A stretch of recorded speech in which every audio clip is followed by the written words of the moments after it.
And we need the evidence and we need trust in the people that are going to be making the decisions to say, well, we've got the evidence and the evidence shows this. But if something is definitely missing within the evidence, and some of it has to do with the unwillingness, I guess, of black men in particular to be participants in research. But also, it has to do with, I think, a lot around trust, and trust is something that for me is important as well because trust is a two-way process. Some of our communities are not trusted enough to actually talk about their experiences or their concerns, but also some of our communities are not trusted enough to have money given to them to actually address some of these within community development or just community research. And so, if we're not trusted, how can we then trust the funders, the policymakers, the researchers?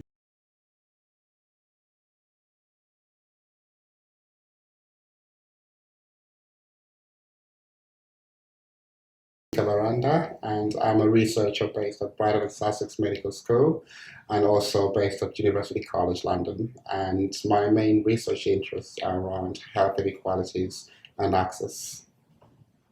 I'm Oliver Kemp, I'm CEO of Prostate Cancer Research. And I think one of the first things you said would be worth digging into first is that kind of intersection between research and practice. Yeah.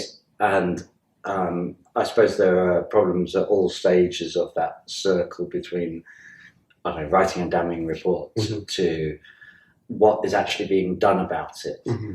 Do you feel as though there's not, where do you think the problems within that relationship lie in particular? Is it a lack of research in the first place, or is it that intersection between research and things being done, or something else? I think there's no clear pathway in terms of a question being asked and the answer being provided to the question. Seems to be two totally separate things, whereas it should be something that is around. You find a problem or you identify a problem, you ask a question, you go about trying to answer that question or trying to identify the solutions to that problem, and then you create, and then this is the most important part, I guess, when it comes to creating solutions or answering the question, you co-create, you invest your time, your effort in terms of building the relationships with the community that you're aiming to research. And then when it comes to the practice aspects of it, I think that's another thing, is that things are almost always decided in a silo and not really fed back to the communities. Whereas these are the policies, this is the intervention that we've developed based on the research, but people haven't been fed back as to what happened to the results of the research that you came, what happened to the promises that you made around we will feed back to you. So when solutions are produced, they're alien concepts because people have not been involved in solutions and people have not been involved in the dissemination of those solutions. It's almost like, here are your solutions to your problem. And so, yes, going back to your question, there is a gap, and it seems like an unnecessary gap, because you'd think in a natural world, water flows downhill.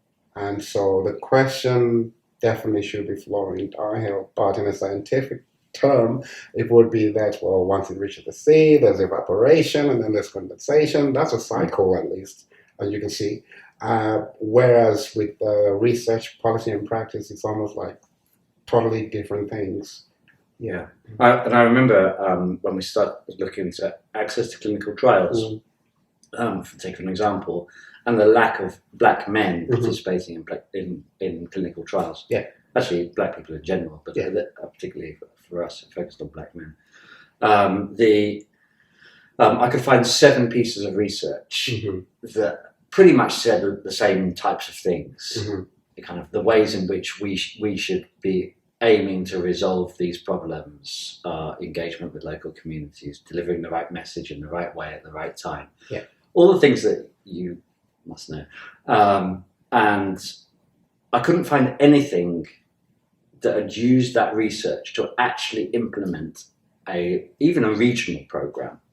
And I was just thinking, this has been done 10, 15 years ago. Yeah. And we're still sitting on this information. There's still a lack of healthcare access. There's still all the problems that became incredibly apparent during COVID about lack of trust within the system. And yet nothing had been done with all of the stuff that we all knew. Like, we've been told what to do with it. We've been told exactly what should be done, but nothing was even being done at a local level, never mind national level. Do you, from your experience, do you feel as though that's just a lack of will or lack of money, or I don't know, what would be your assumption coming out of that, the divide between research and practical innovation, or pure racism, I suppose? Not even an assumption, but just a fact is that, well, looking at the data records, the clinical records that are used, the databases that are used, most of them actually have white people, white males. So we're looking at a white male problem. And then you have recommendations that are based or actually aimed for white men. So you can't necessarily blame people for saying, well, it's not my problem, because, hey, the data itself shows this is a database of, say, 50,000 white men and probably 300 black men.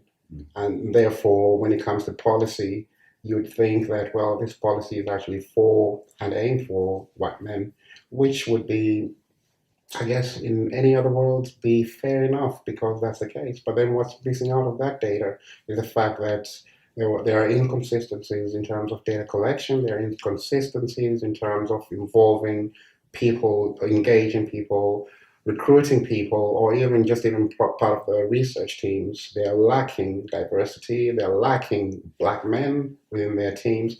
And so the data collection, something is wrong with the data collection. The interpretation of the findings, you find that, well, they're being made in some white ivory tower.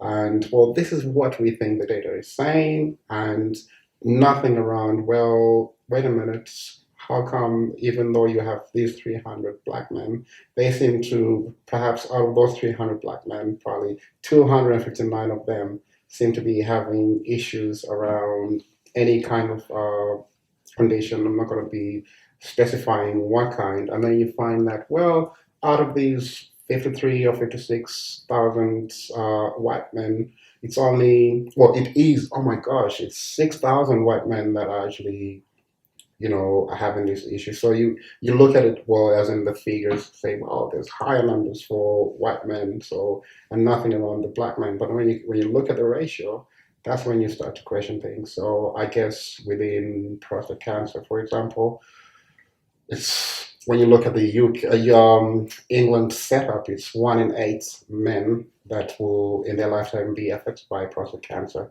And you would go and say, oh, wow. But then when you look at it from a race, ethnicity point of perspective, that's when you notice that, well, something is definitely amiss here, because it's not just the 1 in 8 men that will be affected by prostate cancer in England, but it's actually, when you divide it on race, it's actually 1 in 8 white men, 1 in 13 Asian men, if I'm not mistaken.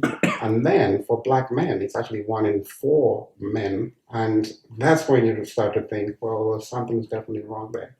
And then again, going back to numbers, we are aware that I think it's close to about 50,000 people that are diagnosed with prostate cancer, or at least affected by prostate cancer each year.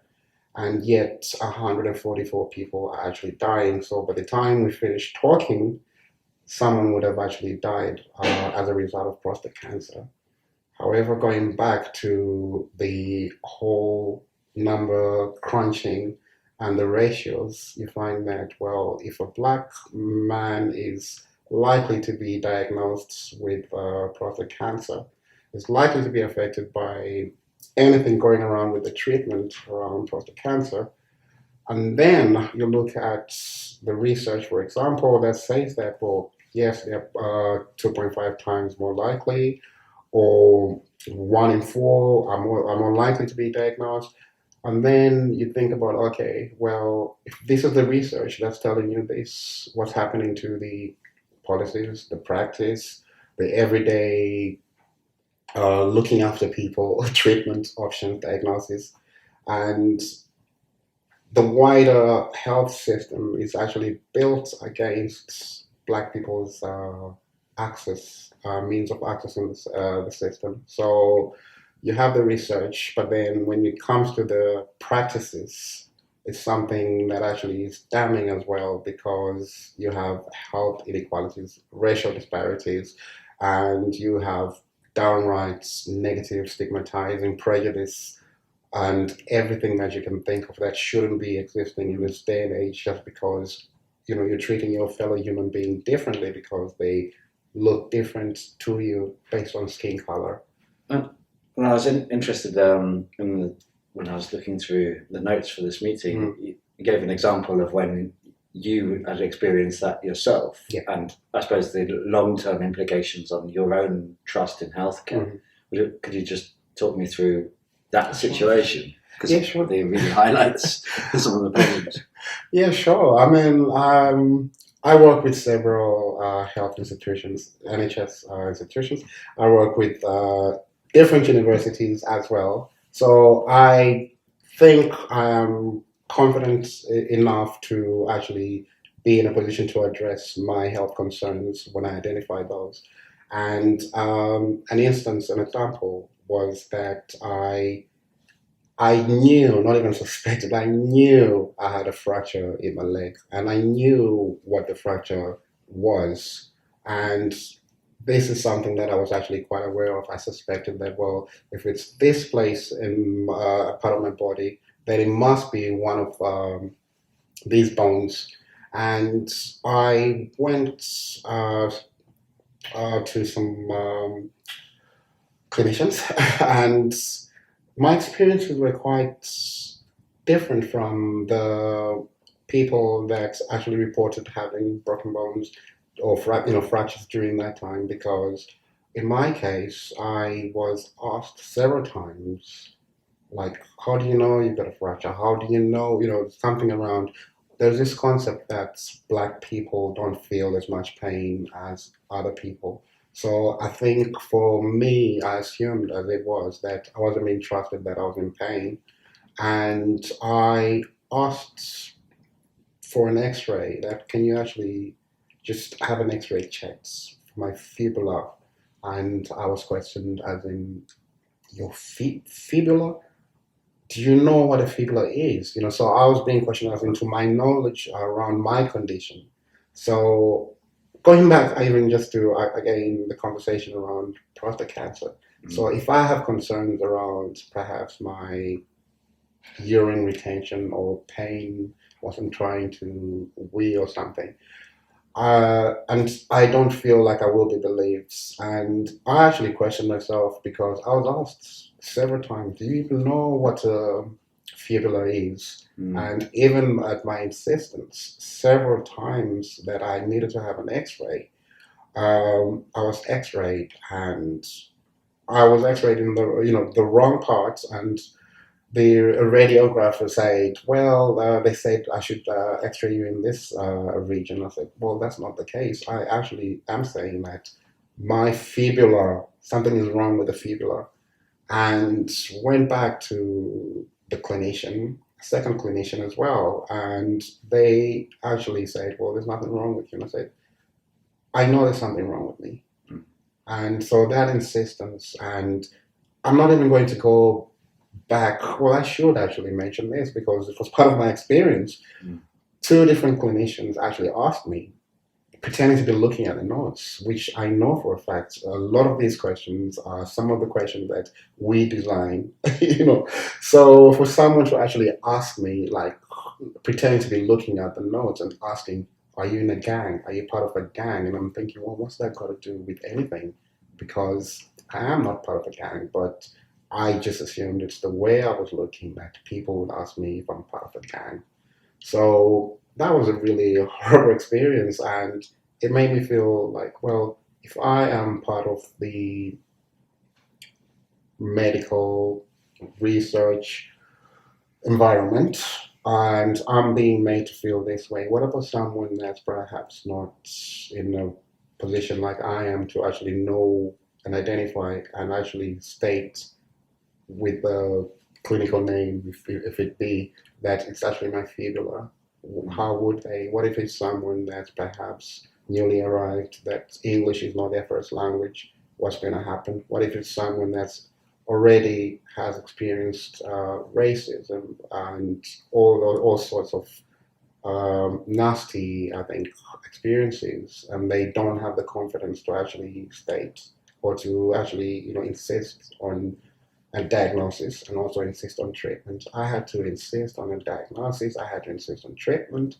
And just for your, I think you're curious, did I have a fractured fibula or not?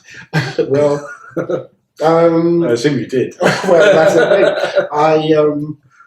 I insisted, and the clinician actually almost like giving up, like, okay, and these are his words, okay, then, you want another x ray? Fine, then, you go and have your x ray then. And then I was like, thank you. And I went and had the x ray, and the radiographer was like, oh, you got a fractured fibula. I'm like, I know. So, yes, and that was my experience, and I felt humiliated a lot of the times because I had to insist. I had to insist. My crutches, I was given crutches for a young person, I think, and me insisting that, listen, I need crutches for someone my height. I'm not the tallest person, but I'm also not the shortest person. I actually had to insist that, and my, the whole I don't care attitude that I experienced for me just made me think, well, actually made me question, and I had never up until that point thought, well, should I be questioning this? Has it anything to do with the way I look? Has it anything to do with my skin color, perhaps? And the reason why I'm saying that is that for some very strange reason, a colleague's daughter also had a fracture, and we were treated at the same clinic. And a friend of mine who happened, I'm not going to mention how they ended up fracturing themselves, but it was a silly accident on their part. And they're white, and they came to me and said, you know what, I've actually had the best and most amazing treatment ever. Everyone was lovely, everyone was friendly, everyone was accommodating, everyone was, really caring. And those were things I had not even experienced at all. The only time I actually experienced that was from a physiotherapist who was dealing with my finger. Everything else was just rotten to the core. And so, and of course, that's going to have an impact not only on you and kind of the rest of your experience. In my head is that for many men it takes them 4 times before they'll even be able to get a PSA test. Yeah. Every hurdle that you have to clear is another hurdle. You might decide, okay, I'll give up on this lot. By the time I have to go back 4 times and say I'm peeing through the night, I have lower back pain, whatever the symptoms may be associated with prostate cancer for that particular person, people will die. People will die if they've decided that they give up at that point because they're refused to take the next steps in their diagnostic journey.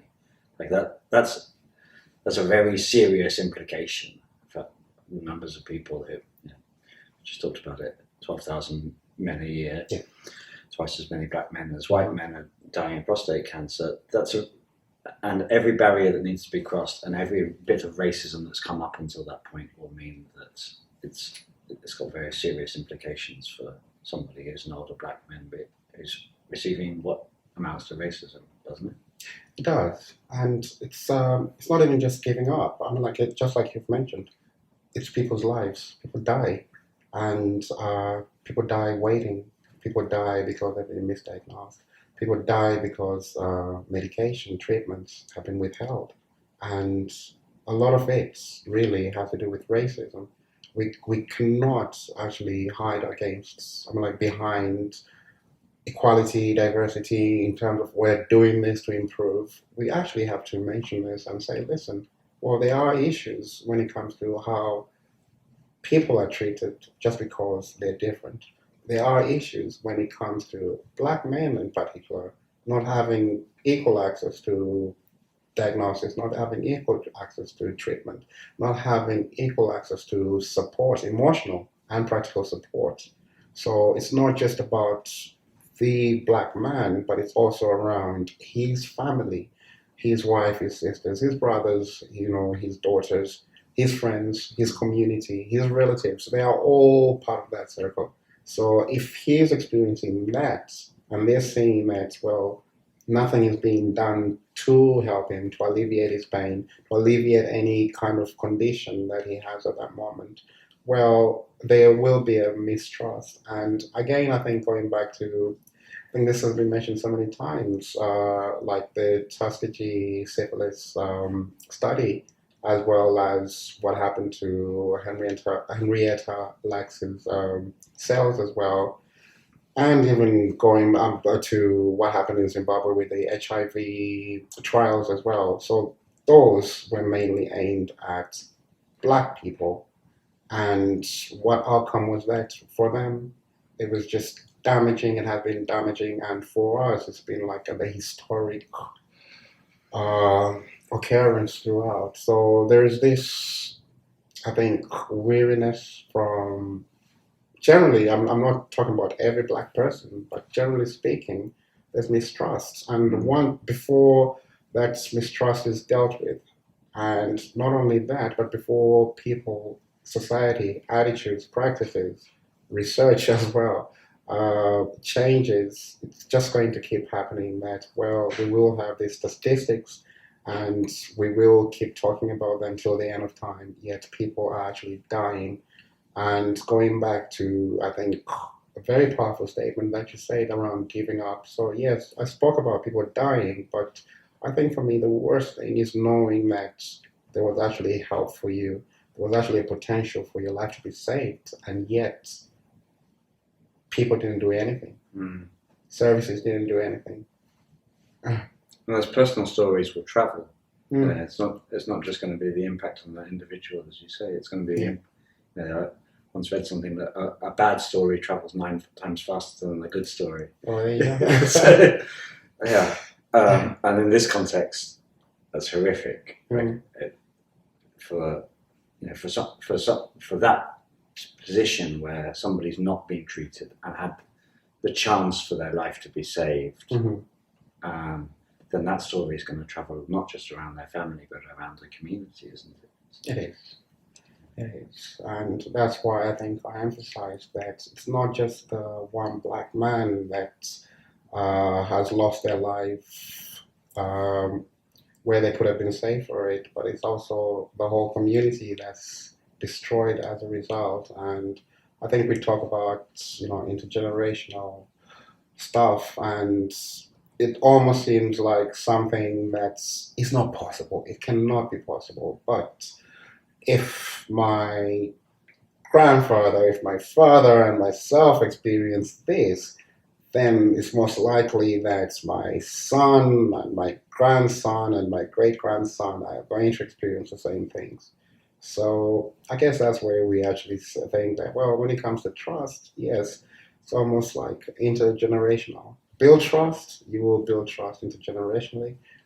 Lose that trust, and then you will have suspicion and a lack of willingness to get involved in trials, lack of research to be, or lack of interest to be involved in any kind of research, and also just unwillingness to be engaged in any discussions that may actually be positive in the end, but just that unwillingness to engage as well.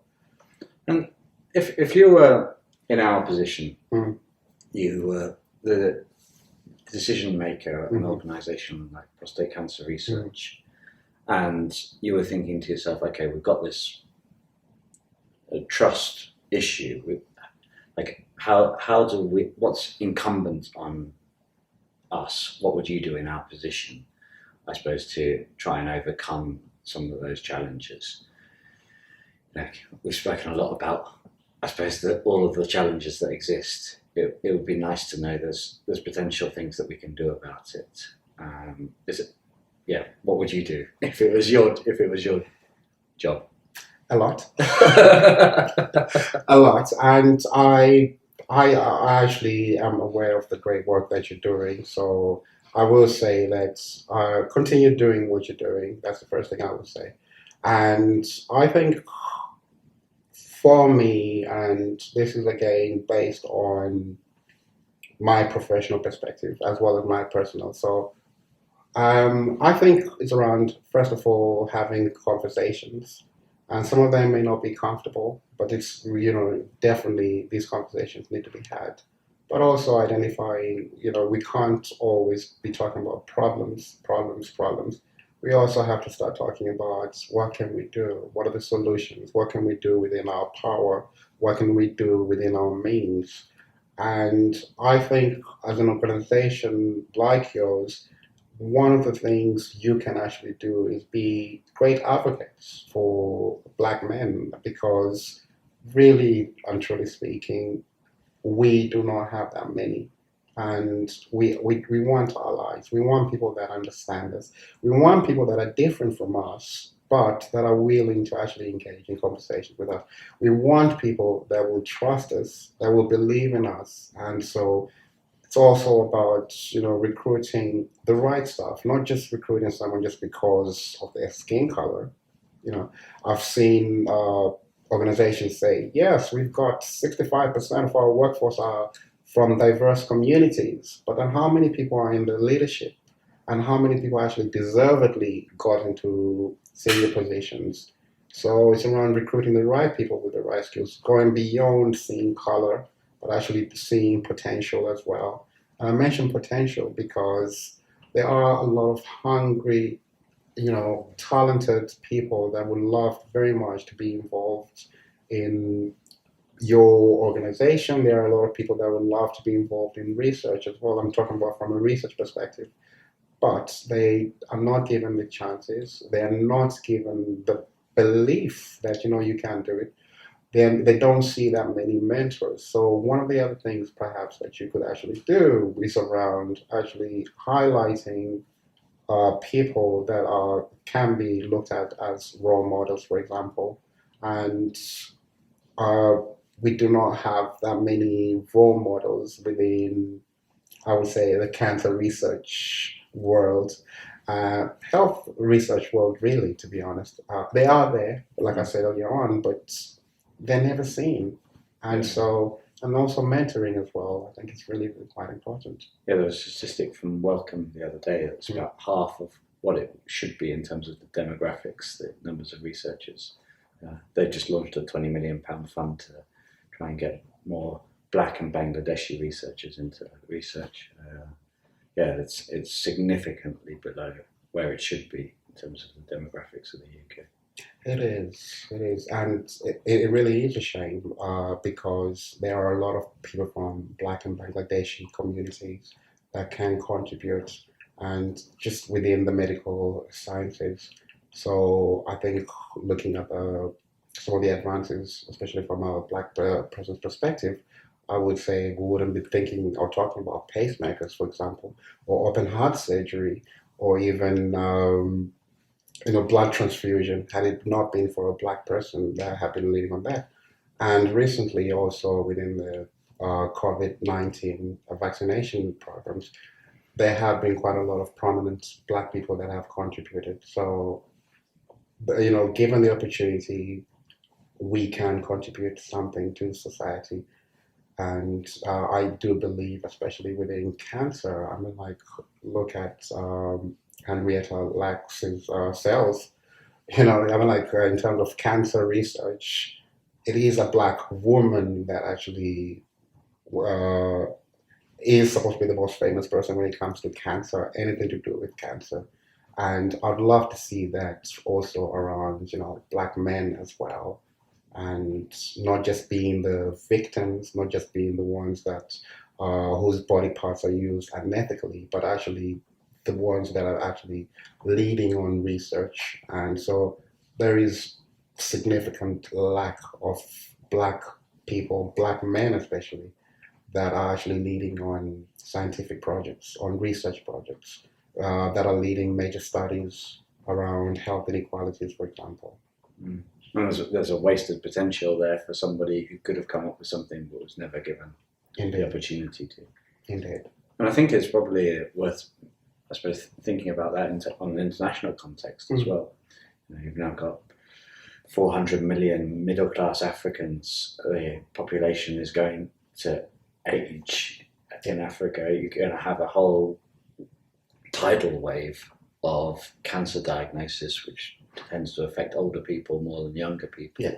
As some of those people get into their 60s and 70s and the continent ages, and being at the forefront of that, being ahead of that before it hits, would be very do there, because otherwise I don't think the globe is properly prepared for twice as many black men to have prostate cancer in the continent of 1 billion people. That's going to be, it doesn't take a great mathematician to work out how many people are going to be diagnosed with late stage prostate cancer if nothing changes. So I guess that's another incentive for making sure that we've got that kind of next generation of researchers coming through from globally. Yes. It is a global issue, and it's not something that can be confined to, well, the black man in England or the black man in the United States. Like you mentioned, well, Africa. And if we're looking at the numbers, then there is actually concern from a global perspective that something needs to be done. It's a global public health issue, but it's not being addressed as such. However, within a few years' time, it is going to impact. When it comes to impacting economically, that's when people start to view that, well, something is definitely wrong. But why do we have to wait until perhaps our GDP in the Western world goes down just because of lack of investment or lack of infrastructure or lack of manpower, for example, within the African continent, especially, for people to act? And why then do we have to build a crisis when we can actually avoid a crisis by actually we've identified the issue? But then we need to start addressing that issue on a global perspective, not just on a local level, because we are interconnected, and what happens in Africa definitely will affect what happens here in the UK.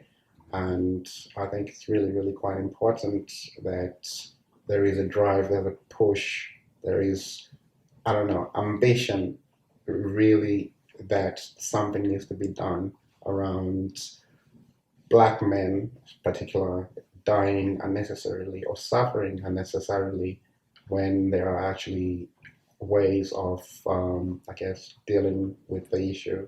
If it's early diagnosis, encouraging early diagnosis. If it's treatment, ensuring that treatment is not only affordable but accessible as well. And also when it comes to end-of-life care as well, because people do die. People die in a dignified manner where they feel that they have been supported right down to their last breath. Families will be affected by that in a positive manner, rather than earlier on I spoke about the negativity around mistrust, but then families will begin to trust. And also, I guess there has to be a push around recognizing that there is a need to actually encourage more black men to be part of medical trials, especially when it comes to cancer. Prostate cancer, as we know, in the UK, is the number one cancer for men, and it's a shame, really, that globally it's not taken as seriously as other things. And I'm not going to mention other conditions, really, because I think that's another day. That's another conversation for another day. But if I were to actually just stand up and say, well, 1 in 4 black males compared to 1 in 4 of the general population, people, sit up and go, yes, every one of us, 1 in 4 of us will be impacted by such and such a condition during our lifetime. But then there's nothing being talked about on a global scale. You know, it's no longer 1 in 4 because this is just 1 in 4, in the UK on a global scale. In Africa, just in Africa, the numbers then just become alarming. Yeah. Yeah, 125 million men based on the current population. It's alarming. It is alarming. Yes. Oh, big and strong. That was interesting. I suppose that perception of black men being stronger. I suppose that any kind of those general assumptions that are made. And I also, when we were preparing for the info pool, which we launched last year, one of the things that came back was I've suffered racism through my entire life. Mm-hmm. Was the perspective of one of the men we interviewed, and therefore I've had to become stronger. And admitting weakness to myself and to the rest of my family was a much more difficult thing because I've become somebody that people turn to over time because of the amount of barriers that we've had to overcome. Windrush generation, racism, streets of London. Those were the examples that the individual was using. And I wonder whether that's something that chimes with you from your own research. It's actually quite strange because I'm actually conducting some research based on what I guess the assumption that certain populations have to be strong no matter what. In my case, I think I've already spoken about that. In my case, physically, even though I had a broken bone, I was told I had to be strong. So there is a sense, I think there's a term called unmitigated communion. I'm writing a paper on that, by the way. Okay. Yes.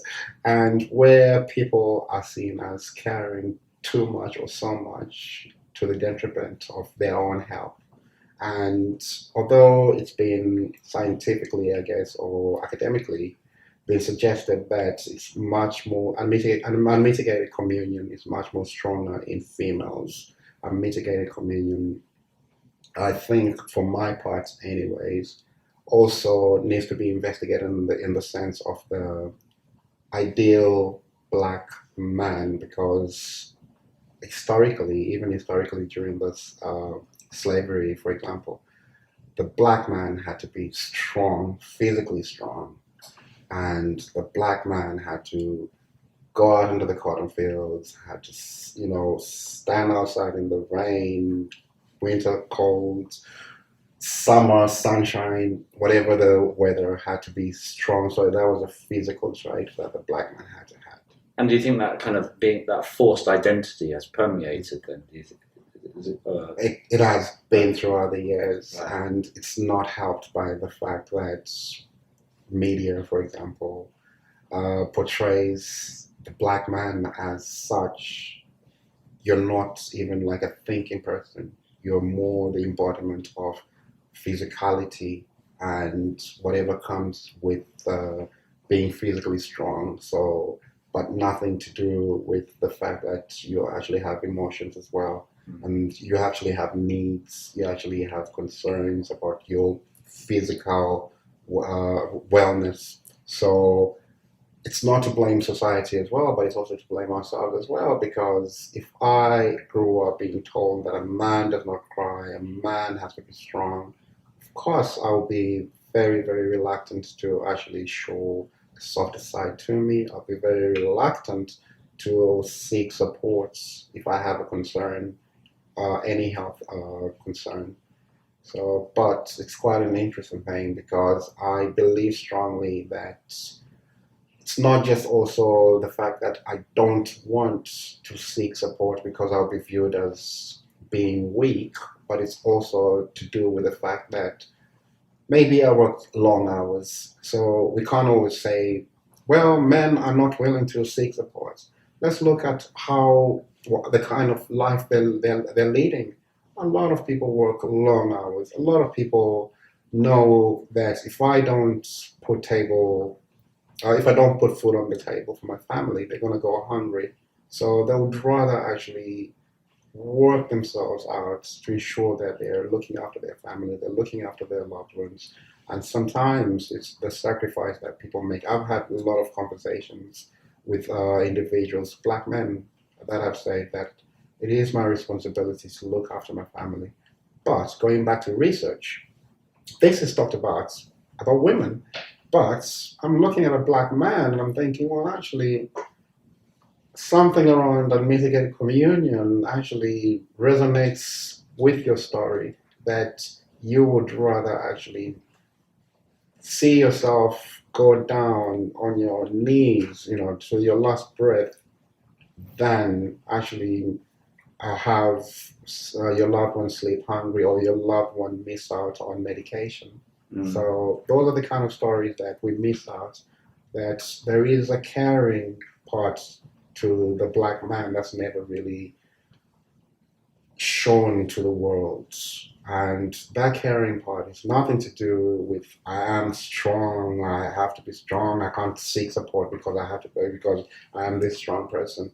But it's around that I have to be strong for my loved ones, I have to be strong for my people.